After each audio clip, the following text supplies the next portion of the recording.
తీయగా చల్లగా. స్వాగతం నీకు. తను ఎంపిక చేసుకున్న పాట కుసరాజు గారి రచన, మా గురువుగారు కోదండపాండి గారి సంగీతం, నేను పాడిన పాట నేనంటే నేనే నుంచి ఓ చిన్నదాన నన్ను విడిచిపోతావటే.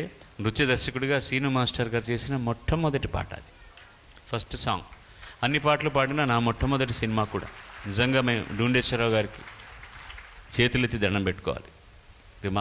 మా మిగతా పనిచేసిన వాళ్ళు కూడా చిన్నప్పుడు చెప్తుంటారు, ఆయన ఎంత ఎప్పుడు ఒకటే డ్రెస్, ఒక నీట్నెస్, ఒక హైజీన్. ఆ మనిషి చాలా గమ్మత్తుగా ఉండేవారు డూండేశ్వరరావు గారు. వాళ్ళ తమ్ముడు బాబ్జీ గారు ఆయన సినిమాల్లో ముఖ్యంగా కృష్ణ గారు పైకి రావడానికి చాలా ముఖ్యమైన కారణకర్త డూండేశ్వరరావు గారు.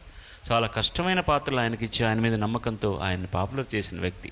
అలాగే ఈ సినిమాలో అన్ని పాటలు బాలు పాడతాడంటే ఎవడో నిన్న వచ్చిన వాడు కదా, వాడికి ఎందుకు ఇవ్వాలని అడగలేదు. కోదండపాండి కుర్రాడు పాడగలడంటావా? తప్పకుండా పాడతాడండి. అయితే పాడుతాం దానికే అన్నారు తప్పించి వేరే ప్రశ్నలు వేయలేదు ఆయన. వీరు కూడా అలాగే ఇచ్చి ఉంటారనుకుంటే అవకాశం కూడా. ఎవరన్నా 1వ తారీఖు ఆఫీస్కి వెళ్ళగానే కవర్లలో పెట్టి సంతకాలు చేసిన చెక్కులు వాళ్ళ జీతాలన్నీ రెడీగా ఉండేదన్నమాట అకౌంటెంట్ దగ్గర. వీళ్ళు ఒకరోజు లేట్గా వెళ్తే అండి, ఏం జీతం చేదయిందా మీకు, 1వ తారీఖు వచ్చి తీసుకోవాలని తెలీదా అనేవాడు అనమాట. And everything was very precised and చాలా నీట్గా ఉండేది ఆయన వర్క్. ఈ పాట సందర్భంగా వాళ్ళందరినీ తలుచుకునే అవకాశం ఇచ్చాను. ఆయన బాగా పాడితే ఇంకా బాగా తలుచుకుంటాం మేము. శుభం.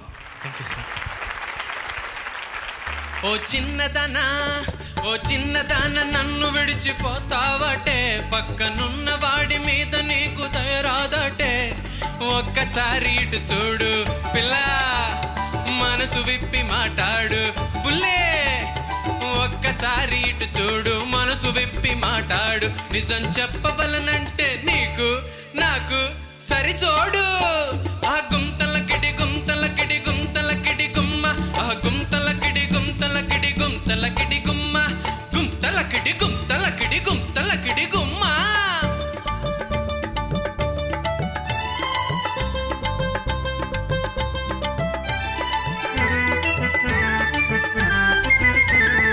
బెదిరి బెదిరి లేడిలాగా గొంతులేయకే, చేయి పట్టి అడిగినప్పుడు బిగువ చేయకే.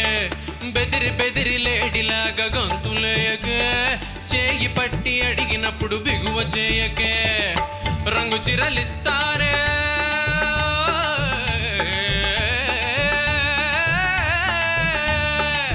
రంగు చిరలిస్తానే, రవల కమ్మలేస్తానే, దాగుడమో తలు వదిలి కౌగిలి ఇమ్మంటానే పిల్ల. ఆ గుంతలకిడి గుంతలకిడి గుంతలకిడి గుమ్మ, ఆ గుంతలకిడి గుంతలకిడి గుంతలకిడి గుమ్మ, గుంతలకిడి గుంతలకిడి గుంతలకిడి గుమ్మ.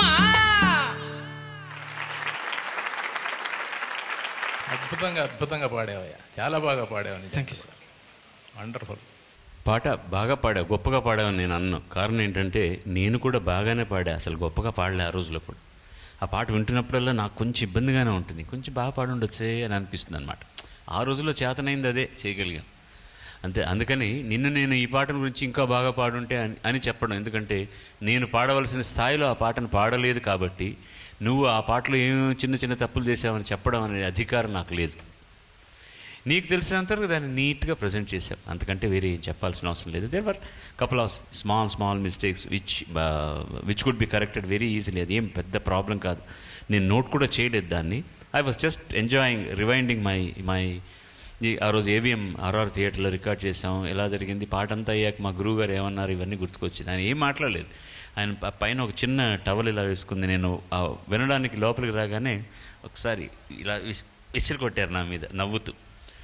అంటే కోపంతో కూడా కొట్టవచ్చు కదా, విసిరి నవ్వి కొట్టి పంతులు అనేవాడిని నేను. పంతులు గుడ్ అన్నారు. అది నాకు పెద్ద సర్టిఫికేట్. బట్ స్టిల్ ఇప్పుడు నేను వింటుంటే ఎంత పెంకిగా ఉంటుందో. అంటే నా వయసు అంతే, వాయిస్ అలాగే ఉండేది అప్పుడు. అది సరిపోయింది నాకు. కృష్ణ గారికి ఒక కాంబినేషన్ తయారు చేయడానికి సినిమా మంచి ఒక బేస్ ఇచ్చిందనమాట. చిన్న చితక ఏమైనా ఉండుండొచ్చు కానీ neatly presented. God bless you. That's all. Thank you sir. పాడుతా తీయగా చల్లగా.